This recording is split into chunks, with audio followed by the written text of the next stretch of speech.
From WDET, broadcasting from the Cass Corridor in Detroit, this is The Metro. I'm Robin Vincent. And I'm Tia Graham. Today on the show, what does the election of Donald Trump mean for Arab Americans? They found themselves at the center of political courtship from both parties, but neither candidate showed a true appetite to end the wars in Gaza and Lebanon. So, how will Arab Americans move forward in the aftermath of the election? Plus, we get the latest on how voting went in Oakland County. And we take a break from all this election talk to discuss plans of a new statue of Joe Louis, whose legacy runs deeper than a lot of us knew. But first, on the Metro, the spotlight has been on voters and the voting process in Wayne County. 4 years ago, when Donald Trump was running against Joe Biden, Trump supporters stormed the polling place in Detroit to try and stop poll workers from doing their jobs. Election day is now behind us and Donald Trump has won the election, but we still want to check in on poll workers and clerks throughout southeastern Michigan. As such, we invited Oakland County Clerk Lisa Brown to discuss what in-person voting was like yesterday and what the early voting process looked like for poll workers and clerks. To discuss this now, we have Clerk Brown here. Clerk Lisa Brown, welcome to the Metro. Thank you so much. Of course. So you've been in office since 2013. What is your routine on Election Day? What do you do and how do you go through your processes, especially as you support poll workers? Well, our elections have changed so much since I started office. In 2020, there was a new law that allows the county to tabulate absentee ballots for communities if the community wants a contract with the county. So we started doing that in 2020. Obviously, early voting is new. We've had a lot of changes in our elections, and so it's evolved as our election law has evolved. But it's always a busy day, an interesting day, and hopefully, I always have to keep my fingers crossed that there aren't any major fires that we have to put out. Yes. And doing it for so long, you've seen so many different things. If you can't just go a little bit more into the changes that you've experienced since 2013, like you said, we've seen so many new things, new voting processes, new ways of collecting ballots from folks. So what are some of the things that you've seen that truly were big processes that you all had to overcome, especially with poll workers and when you go in through elections? Well, first of all, let's talk about 2020 when we had COVID and there was a concern of voting in person, but also who would show up to work. And I just have to thank every election worker out there who, whether they worked in 2020 or this election or any election in the past. I always say democracy is a team sport, and that's, that they are very important, vital members of the team. Yeah. November 4th was actually Election Hero Day, so that includes those workers on Election Day. So, but the changes that we've seen, if you think about no reason absentee, and again, the impact that had on 2020 so that anyone could vote that way.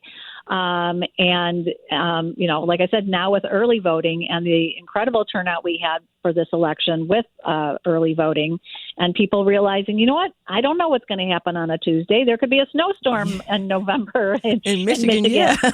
Right. So, why wait? And we saw just an incredible turnout, and our workers really like it. They want to keep working for us, which is incredible. Yeah. The voters love it. I'm now hooked on early voting. I think it's great. So it's great to see the changes and that our voters and our workers have embraced them all.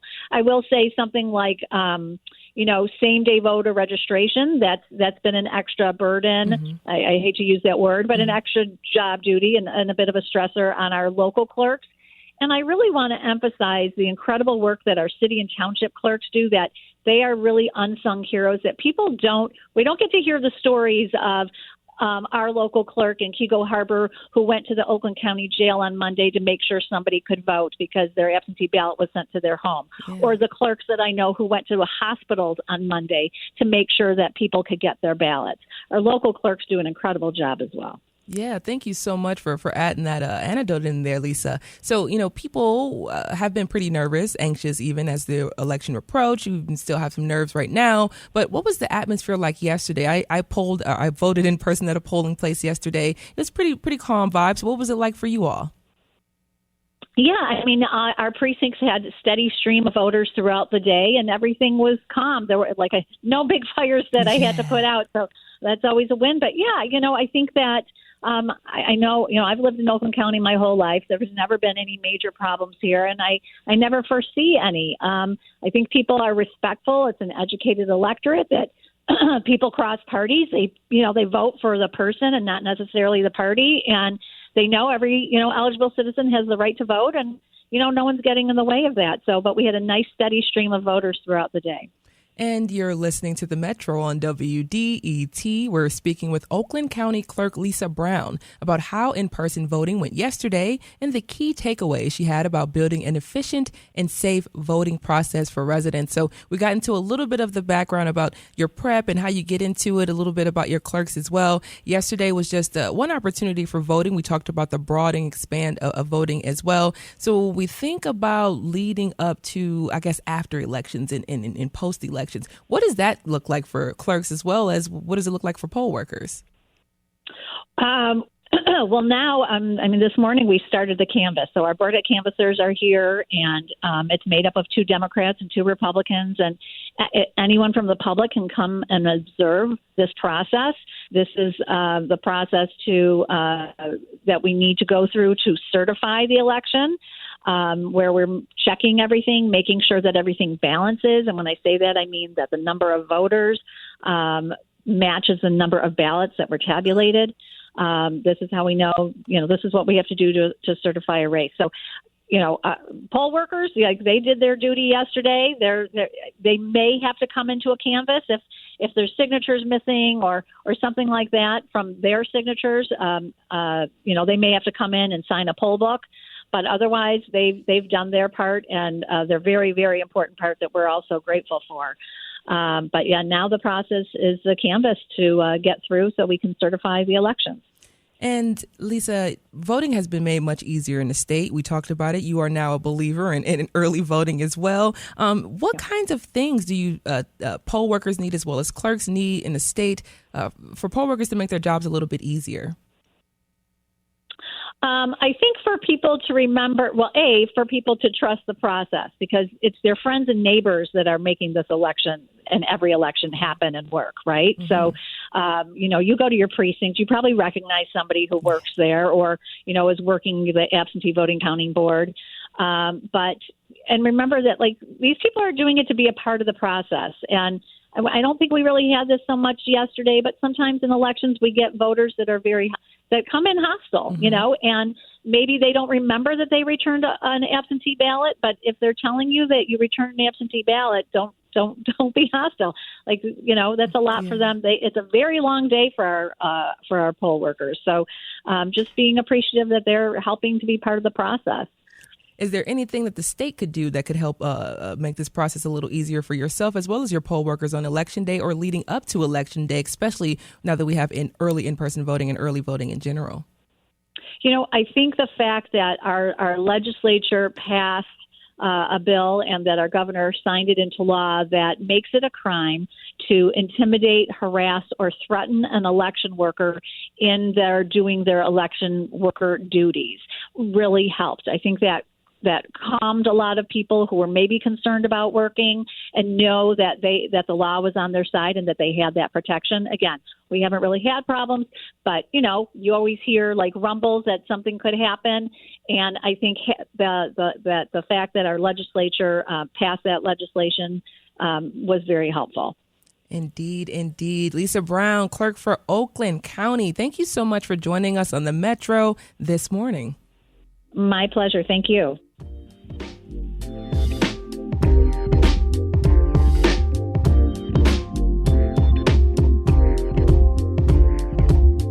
From the WDET newsroom, voters in Harper Woods and 4 of the Grosse Points approved a new senior services millage.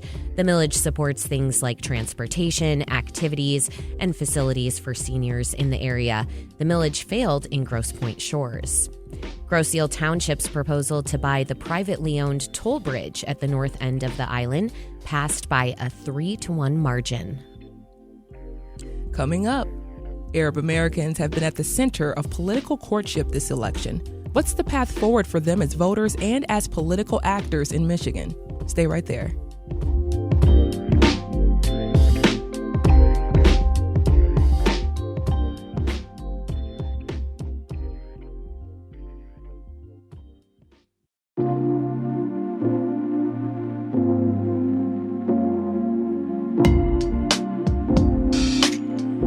Welcome back to the Metro on 1019 WDET FM. I'm Tia Graham. And I'm Robin Vincent. Deep pain and frustration. Those are the words leaders in the Arab American community have used to describe their options this presidential election. One place that's become a haven during this time for local Arab and Muslim Americans is the Arab American National Museum in Dearborn. It's hosted many events and exhibits that have made it a safe space for people reeling from Israel's wars in Gaza and Lebanon. Those American-funded wars followed Hamas's attack on Israel on October 7th, when the militant group killed roughly 1,200 Israelis, injured thousands more, and took hundreds hostage. That attack didn't occur in a vacuum. The United Nations has described Israel's actions against Palestinians as war crimes, apartheid, and now genocide. Meanwhile, both Donald Trump and Kamala Harris had been working to court Arab American voters in Michigan, though neither seemed genuinely interested in ending the wars. Deanna Abu Ali leads the Arab American National Museum. We've got her on the line today from Dearborn to discuss the role the museum has played in the community during a tense election season and what political paths she sees for Arab Americans in the aftermath of the election. Deanna, welcome to the Metro. Thank you, Robin, for having me. So before we get into how people are feeling in the Arab American community right now and all the politics of this moment, I want to acknowledge some of your work at the Arab American National Museum. It's placed a huge focus on elevating Arab voices and acknowledging the devastation and despair in the community. Tell me, when you first accepted the position to become director of the museum, that was back in 2019, it was obviously a different time, but did you have a vision then to shape it into the kind of crucial place it's become for Arab and Muslim Americans? I mean, when I started, I always had the understanding that museums are not neutral spaces. So, I mean, I think that museums should, take a moral stance on domestic issues, on even international ones, especially those that impact the communities that a museum serves. So I think if the museum was maybe more neutral in its stance, I was, hoping that we could, push our museum, the Arab American National Museum, to be a little less neutral on certain issues. So I didn't, ever expect that there would be a genocide happening in Palestine. But I think that, we are taking, it's clear where our moral position is on this, and I'm sort of happy that and proud that the museum is able to, like you said, amplify the voices of Arab Americans and especially Palestinian and pro-Palestinian voices. Now, Deanna, you have a very international background. You were born in Toronto to Palestinian parents. You grew up in Kuwait, went to university in the U.S., and you've spent a lot of time working in education and arts and culture in the Arab world. I wonder how you think that global background has positioned you to be a leader in this impossibly difficult time for Arab Americans. I don't know if I'm a leader I don't know if I'm a leader, but I think it has helped me in my position as director of the Arab American National Museum to really understand multiple perspectives. I understand, having lived in the United States for most of my adult life, I understand sort of, the way politics work here in the United States. I understand the society well. Mm-hmm. But also as someone who came to the United States as an 18-year-old, even though I was born in Toronto, like you said, I lived most of my life, most of my childhood in Kuwait. Coming to the United States as an 18-year-old, I understand, and that my parents, were immigrants to Canada as well. So I understand the sort of what it means to be an immigrant and not a citizen in this country. So I think that kind of perspective, and having lived in the Middle East as well, really allows me to understand, like I said, different perspectives. I speak Arabic. I can, read what's coming out of the Arab world in Arabic. I don't need a sort of filter to translate it for me. So I think those, that ability to sort of straddle, both the United States and the society as well as the Arab society and immigrant society, I think helps me, see through, the kind of chaos sometimes, I guess. Sure. And we're going to talk a little bit about that chaos in just a moment, but I want to stay on your background for just another minute if we could, because so much of your work is rooted in the cultural and museum sectors. And we know one of the casualties of war is the destruction of the art and culture of a nation or an ethnic group. So as a scholar of arts and culture, could you talk about that loss in Palestine and Lebanon as well? Yeah, so in Palestine, in Gaza, first of all, there's not one university standing. So there's the sort of, it's not just, obviously, loss of life is the most, painful and catastrophic aspect of what's been happening, but there's also a destruction of all the educational institutions, the universities for sure. The schools are now the schools that remain standing are now serving as refuge centers for displaced people. In terms of the cultural heritage of Gaza, that's also been decimated. Historic mosques, museums, that kind of stuff is no longer standing. And when you losing the cultural heritage of a place is, I believe tantamount to a war crime. In Lebanon as well, there's been, destruction of many, many, many villages in the south of Lebanon. There were bombing of Baalbek recently, which is also a World Heritage Site. So I think that, Israel has been indiscriminate in its bombing, not just in regards to civilian life, but also to the cultural and heritage, aspects of both Palestine and Lebanon. I feel like they will stop at nothing to destroy not just the people, but their heritage and their history. You're listening to The Metro on WDET. I'm Robin Vincent with Tia Graham. We're speaking with Deanna Abu Ali. She leads the Arab American National Museum. We're discussing the role the museum has played in the community during a tense election season and what political paths she sees for Arab Americans in the aftermath of the election. So, Deanna, I'd like to shift to that, this political moment, that is. Ahead of the election, we know both the Trump and Harris campaigns were trying to speak to Arab American voters. President-elect Trump was just in Dearborn on November 1st, promising, quote, peace in the Middle East.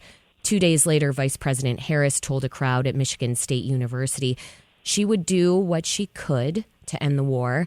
In Dearborn, Trump's message seemed to resonate. He won in the city with 42% of the vote versus Harris, who captured 36%. Jill Stein, meanwhile, got 18% of the vote. What has struck you about the messaging from these candidates? I mean, what I feel and what I've been hearing from the community here and our audiences, the community that we serve, is that there's a level of disingenuity coming from not just the Democratic Party but also from the Republican Party as well. You can't call for a ceasefire and want to end the war, but then arm Israel and send arms over there. So there needs to be, an arms embargo first and foremost. You can't have a ceasefire if you're sending arms and then one of the parties is being armed to the teeth. Even with the Republican sort of gesture towards the Arab American community that they're going to stop the war. Well, there wasn't really a plan of how that war was going to be stopped. So I find these sort of talks about ending the war, ending the suffering of Palestinians, a lot of, talk is easy, and I think, but there was no clear path to how that would happen. Jill Stein, she was, I was surprised by how much support she got in the, in Dearborn itself. That was my big surprise, that this third party candidate did get a lot of the 18% of the votes. That's quite surprising, and maybe it's time for the United States to have a third party. I don't know. Right. That it certainly raised our eyebrows within the WDET newsroom to see that too. It's something that we intend to unpack. But back to Trump, within the Arab community, what are you fielding now in terms of the reactions to his victory? I mean, we're worried about. Some people are clearly, they voted for him. He got, like you said, I think 42% of the vote. Yeah. So it's almost half, voted for him. So there's clearly maybe some satisfaction in the results. But, the best predictor of future behavior is past behavior. And, knowing what Trump did in his first term as president, there is some reservation and some anticipation that, a Muslim ban might be reimposed. We've heard him talk about, expelling a lot of immigrants, people coming to this country. So there is some trepidation about what's going to happen after, he's inaugurated. And even today, this morning, I opened up a PDF of the Project 2025 just to see, what's in store. So I think there's some nervousness about what's going to unfold in the next few months.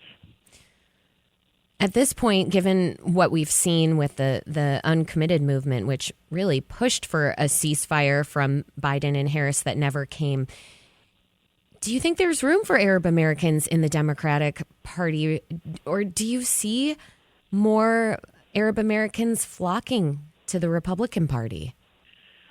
I think people flocked to the Republican Party to send a message to the Democratic Party that we cannot vote for someone who is basically enabling a genocide. I mean, asking somebody to vote for someone who's enabling a genocide on your own people is quite a impossible situation to be in. I think, I would hope that the Democratic Party takes a really hard look at itself and understands that the way that the Democratic Party is its priorities are stacked right now is not doing them any favors. And I would hope that they would make room for Arab American voices and Arab American perspectives. It was unfortunate the way that the party dealt with the uncommitted, campaign. They didn't allow any Arab or Palestinian speakers at the DNC. I think that hurt them tremendously. And I hope they'll learn from their mistakes and really, rethink the priorities and the strategies of their party. Mm. Deanna, I just want to get your thoughts, and you've provided them, I think, a few times already, but one last succinct time. What do you think is the path forward for Arab Americans now, given Trump is the president-elect? I don't know. That's a hard question. I think we'll wait and see. I think right now, we have the support of a lot of different communities, and I think it's time for us to, really be in solidarity with other minority communities that might be impacted by a Trump presidency. But I think, what we need to do is really work towards an arms embargo against Israel and an end to this war. So I think solidarity with other communities and working towards an arms embargo is what I think the way forward right now, and an end to the suffering and the catastrophic suffering in the Middle East. Mm. Deanna Abu Ali leads the Arab American National Museum. Deanna, thank you so much for joining the Metro today. My pleasure. Thank you very much.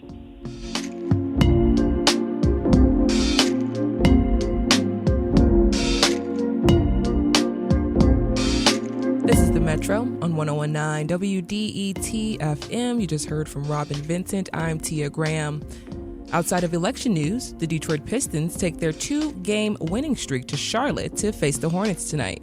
Cade Cunningham is coming off of his third straight triple-double, and that tip-off is set for 7 p.m. as well. Central Michigan lost to Bowling Green in college football 23-13 last night. Coming up, we'll discuss why the famous Detroit athlete Joe Louis will be honored for something he did in a sport that wasn't boxing.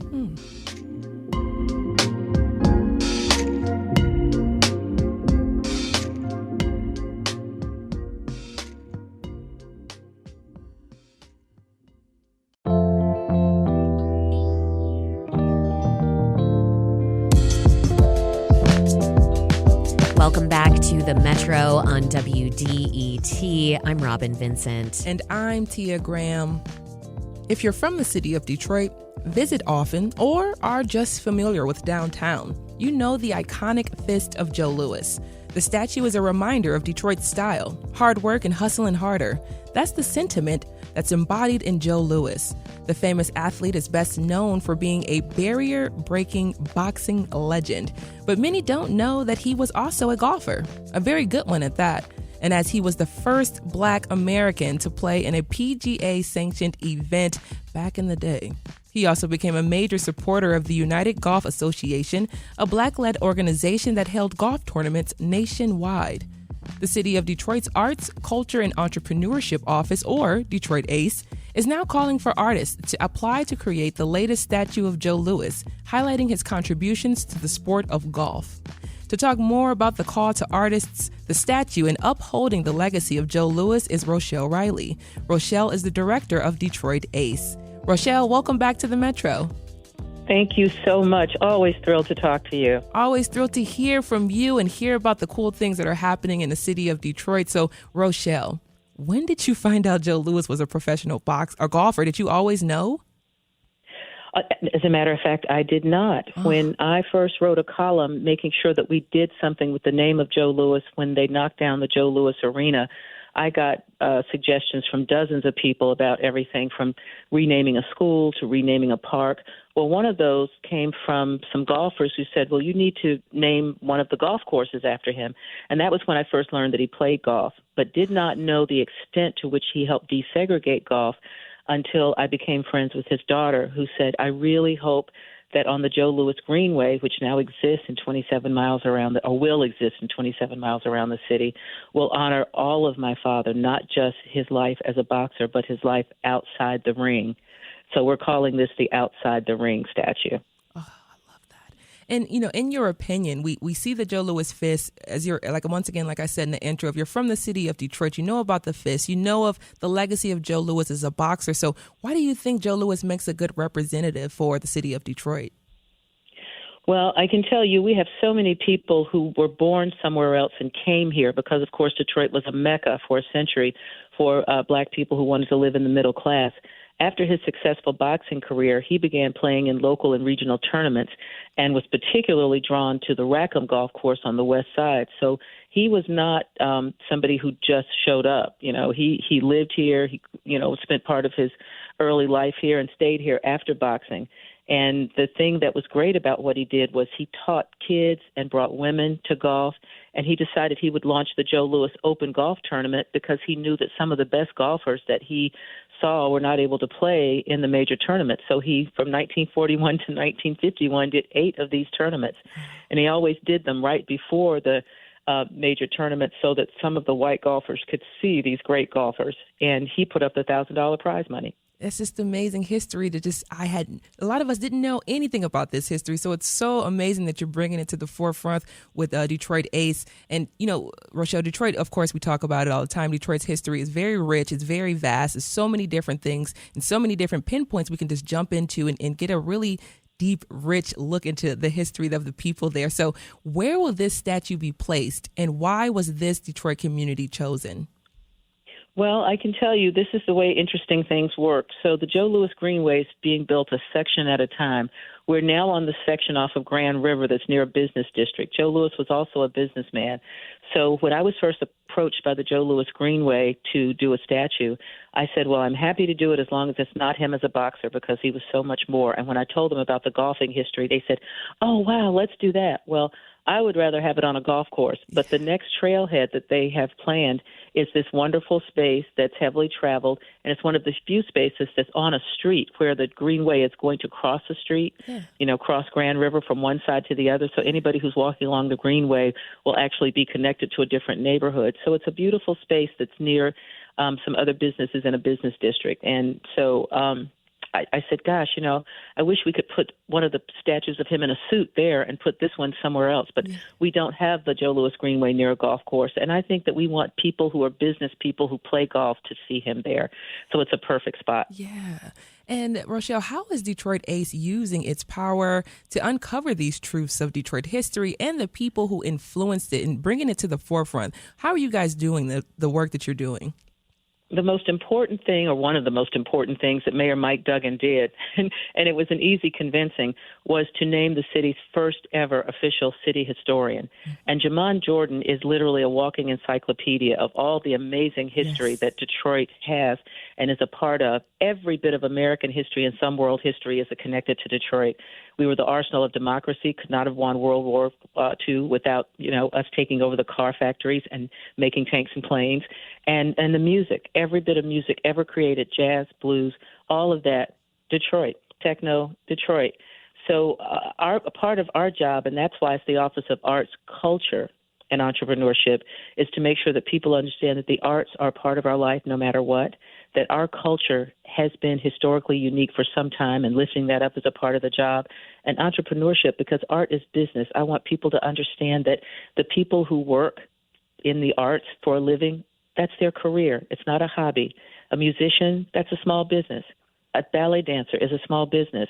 A painter is a small business. And I want people to be able to live their passion and work in their passion without having to do it as a side hustle. So as we continue to lift up the history of all the greatness that's happened here, I mean, literally everything, theater, all the great black actors came through Detroit theater and went to Broadway. Diane Carroll, the first African-American to win a Tony Award. She did that play first right here at the Fisher Theater. So all of that is about making sure that people know just how amazing we are. Yes, you're listening to The Metro on WDET. I'm Tia Graham across from Robin Vincent. Right now, we're chatting with Rochelle Riley, the director of the city's Office of Arts, Culture, and Entrepreneurship, about a new statue to honor Joe Louis and his golf legacy. Now, Rochelle, this one is for the artists. For the artists who are listening right now, what should the artists know about this project? Well, if they, we are literally putting this out on all of our social media. We also just issued a press release, and everybody, I'm so glad that my former colleagues in the media are all doing stories about this. That open call, they can get all the information. I'm stalling so I can go and give you the URL. Here we go.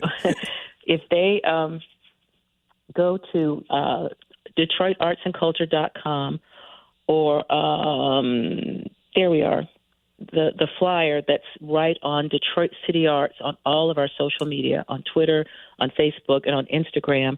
They'll see a wonderful picture of him taking a swing, and there's the deadline for people to apply, and then there's all the information for the open call, what we need from folks. The statue is going to be located on the Greenway. It's set to be unveiled in August 2025, on the anniversary of when the golf tournaments were held in August. And the applications are due on November 11th. And we did it a little differently this time because it has to do with golf. We don't have artists having to come up with a concept for Joe Louis or something else that they would have to spend a lot of time on. It's going to be about his life as a golfer. There will be other opportunities, his life in business, his life as a family man. But for this particular one, we've made it a little easy for you. Yeah. And one of the coolest things as well, you talked about artists and these are small businesses. These are little business owners, small business owners. So, you've invested so much. You guys have invested over $100,000 in this particular statue project. If you can't just go into to some of what those funds will go towards. I know I saw some of that will go towards studio space for the artists and some of the other things like that. So what else should artists know?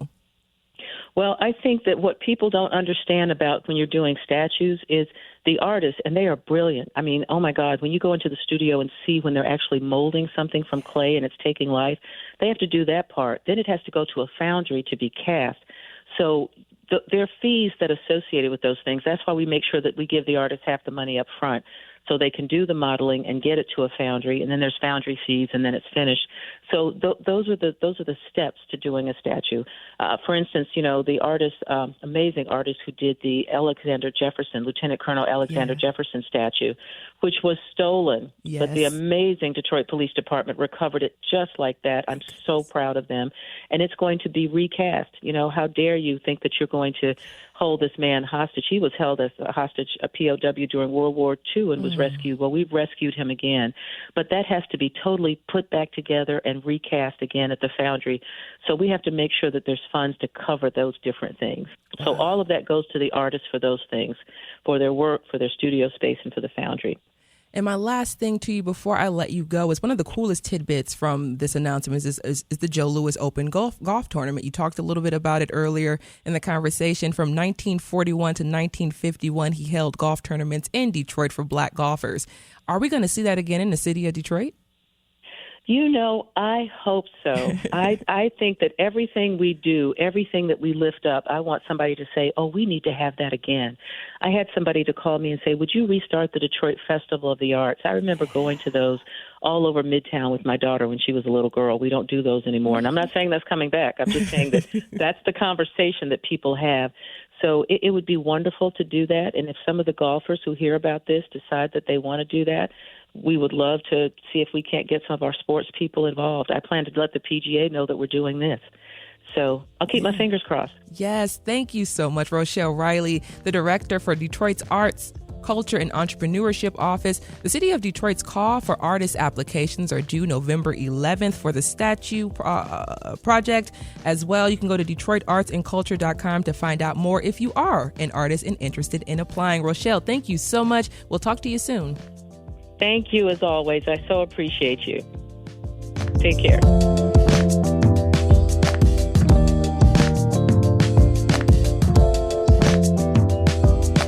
From the WDET Newsroom, President-elect Donald Trump's visit to Dearborn last week made a difference in that city. Unofficial results from the city clerk's website show the once and future president winning 42% of the vote in Dearborn.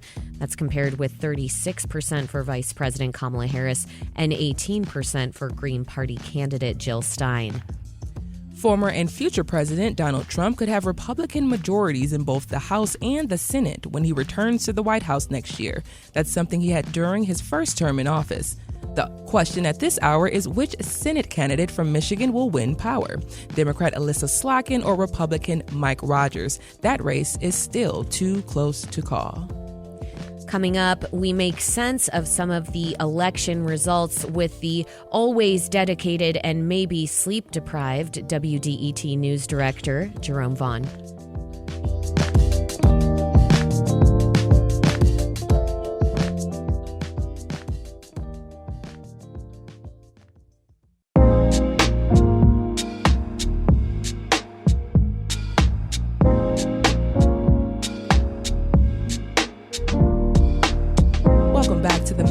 On WDET FM, I'm Tia Graham. And I'm Robin Vincent. During presidential elections, all elections for that matter, the WDET News Team goes hard. They're a small, scrappy, yet mighty team of dedicated journalists, sleep-deprived ones at that. So what have they bared witness to? Well, the big news, of course, Robin, is that Donald Trump has won the presidential election, and even though he's ahead in the state, we don't have the final vote totals in Michigan yet. WDET's news director, Jerome Vaughn, is the fearless leader of all the nonstop election coverage you've been hearing on the airwaves. He's been supporting our many reporters in the field, the ones you're hearing on air, and all while making sure what you're hearing is accurate and that it's cutting through the noise. And right now, he's sacrificing some precious sleep to join us. JV, sorry to wake you up during your nap time. Thank you so much for taking a few minutes with us to update us on what's going on right now. Well, so glad to do that. I think the first name I want to throw out there is Grover Cleveland. Okay. And Grover Cleveland was the only president prior to President-elect Trump who was president, lost a re-election bid, and then became president again. And that was like 130 years ago. So this is something that is very unique that has happened and continues this string of unprecedented events in this election cycle. Yes, that was the word I was going to use when I heard 130 plus, 130, how many years? Like 132 years. Wow, unprecedented times. I mean, I'm starting to feel like the word unprecedented is losing its gravity. It's losing its weight because we're having to use it so often. Every day is something new. Every day it's something new. This election, depending on who you talk to, maybe the results were unexpected. Maybe they were very expected. We still, as you were saying, don't know who has won the state of Michigan. I checked just a little bit ago. Trump had 49.8%. Harris had 48.2%. That's with about 98% of the votes counted. So there are not a lot left to go. Yeah. And eventually we will get all the votes counted. So you just told us an update right now, which means you've been working around the clock. You've been working nonstop. And when reporters were out in the field, what were some of the things that they were coming across in terms of election security and the voting process? Did things go over as smoothly as they were expected? Yes, they did go smoothly. There weren't any security problems, really, to mention. Breonna Tinsley was down at Huntington Place where they were counting the votes, and that went really well. Probably the biggest thing was the vote took longer than expected. State officials and city officials were saying, we should know everything by, roughly midnight. And that was not the case. We're still waiting on a large number of returns to come back from Wayne County and the city of Detroit, which is often the case. I think one of the questions going forward will again be, why does it take Detroit, Wayne County so long when many places around the state and other places around the country are completely counted? Jerome, shifting from poll workers and election officials to the voters themselves, what were the sentiments that reporters came across when they were speaking with voters? What were their top concerns at the polls? Well, economy was really up there high on the list. That really is something that people are worried about. They, feel the effects of inflation on their pocketbooks. There's a disconnect over the past, several months between, economists, the Biden administration saying, inflation is lower, wages are up, things are better, but people didn't feel that in their pocketbook when they went to buy bacon, when they went to buy eggs. Right. The prices were a lot higher, and, people didn't feel that their wages had caught up. So that was something that was big. I think here in Metro Detroit, the effect of the war in Gaza was something that was very big and had effects, on people voting. And let's be blunt about it. There was a change in who the top of the Democratic Party was fairly late in the process. Maybe folks didn't have enough time to get to know Kamala Harris. Maybe in some cases, folks weren't ready to vote for a woman at the top of the ticket. We'll find out. We know that there were some indications of that in certain communities. So we'll find out more as we go down the road a little bit. We've certainly had some discussions in the WDET newsroom about the fact that the Harris campaign did not heavily focus on the fact that she is a woman of color. This would have been the first woman in the White House to be elected to president, to this highest office. Did that strike you as well? That was kind of missing a bit from the conversation and the messaging. I think so. I think there was probably an understanding in some parts that there was resistance as far as electing a woman president. There will be a lot of comparisons as we study this between now and what happened in 2016 when Hillary Clinton ran and lost to Donald Trump. And so it's hard to say, just a few hours after the results are in, but we do know there are strains of that we'll have to dig into a little bit more and find out why, that was the case. Jerome, so you just talked about it. Trump is leading Harris right now in Michigan, but we don't know what the final results will be. There will be around 250,000 votes cast in Detroit. This happened in 2020. So compared to now, 234,000 have been cast. Did you expect a similar participation rate that we saw in 2020 as we're seeing right now in 2024, or did you what were your expectations? I thought we'd see more folks out and voting. I was hearing about lines at certain polling places, not all of them. I was hearing about heavy participation via absentee ballots and in-person voting. It just wasn't as clear as we would have liked it to be as far as what those numbers were. Yeah. I think the other thing is we expect to find out that there was more support for Trump in the city of Detroit than 4 years ago, than 8 years ago. We've seen a little bit of that, and those little bits added together make a difference in a close race. You're listening to the Metro on WDET. I'm Robin Vincent alongside Tia Graham. We're speaking with WDET's news director, Jerome Vaughn, about the results from yesterday's election and the election process. Jerome, I want to discuss some of the other down ballot races. It's too close to call right now. The Senate race is really close in Michigan, but Democrat Alyssa Slotkin was expected to dominate over her Republican opponent, Mike Rogers.